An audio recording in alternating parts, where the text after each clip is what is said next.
আসসালামু আলাইকুম বন্ধুরা। নতুন একটি দিনে, নতুন একটি সকালে, নতুন একটি সূচনায় তোমাদের মাঝে হাজির হলাম আমি আসমা নতুন একটি রেসিপি নিয়ে। আজকের রেসিপিটা হলো ভাপা পিঠা।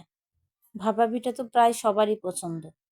যাক, আমি যেভাবে ভাপা পিঠাটা তৈরি করছি, প্রথমে গুড় ছোট ছোট করে কেটে রাখবো, তারপরে আমি দিয়ে দিব চালের গুঁড়ি। চালের গুঁড়ির সাথে সামান্য একটু পানি আর লবণ মিক্স করব, করে 5 মিনিটের মতো চালের গুঁড়িটিকে রেখে দিব।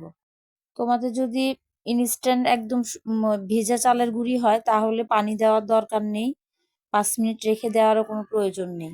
যেহেতু আমার চালের গুঁড়িটি একটু শুকনা ছিল, সেজন্য আমি 5 মিনিট হালকা পানি দিয়ে একটু ভিজিয়ে রেখেছিলাম। এতে কি হবে, পিঠাটা যখন আমি তৈরি করব তখন ইজিভাবে পিঠাটা দলা বাঁধবে এবং মানে ফেটে যাবে না।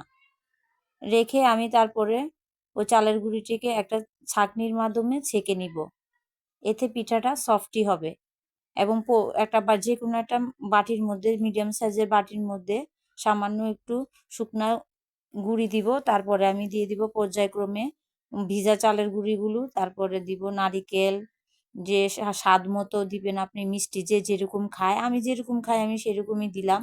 দিয়ে একটু হালকা চেপে চেপে গরম পানির ভাপের উপরে একটা কাপড় দিয়ে রাখবেন। ওই কাপড়টার উপরে পিঠাটা দিয়ে দিবেন। 5 মিনিট অপেক্ষা করবেন, তারপর দেখবেন পিঠাটা সিদ্ধ হয়ে আসছে। তখন আপনি আস্তে আস্তে উঠিয়ে ফেলবেন। আমি পর্যায়ক্রমে এরকম করে করব।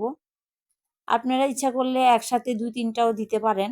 আমি একটা একটা করে দিচ্ছি, আমার অত একটা তাড়া নেই, আস্তে আস্তে দিচ্ছি। যারা খুব তাড়াতাড়ি, যে আমার ইনস্ট্যান্ট এখনই খাবার লাগবে, এখনই আমার বেশি বেশি মানুষ বসে আছে, দিতে হবে খাবার, তখন আপনি একসাথে 2-3টা করে দিলেও হয়ে যাবে।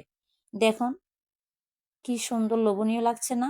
বাসায় তোমরাও এভাবে ট্রাই করবে আর আমাকে অবশ্যই জানাবে কেমন হয়েছে। অসংখ্য ধন্যবাদ এতক্ষণ ধরে আমার ভিডিওটা দেখার জন্য। লাইক, শেয়ার, সাবস্ক্রাইব করে আমার পাশে থাকবে। আল্লাহ হাফেজ।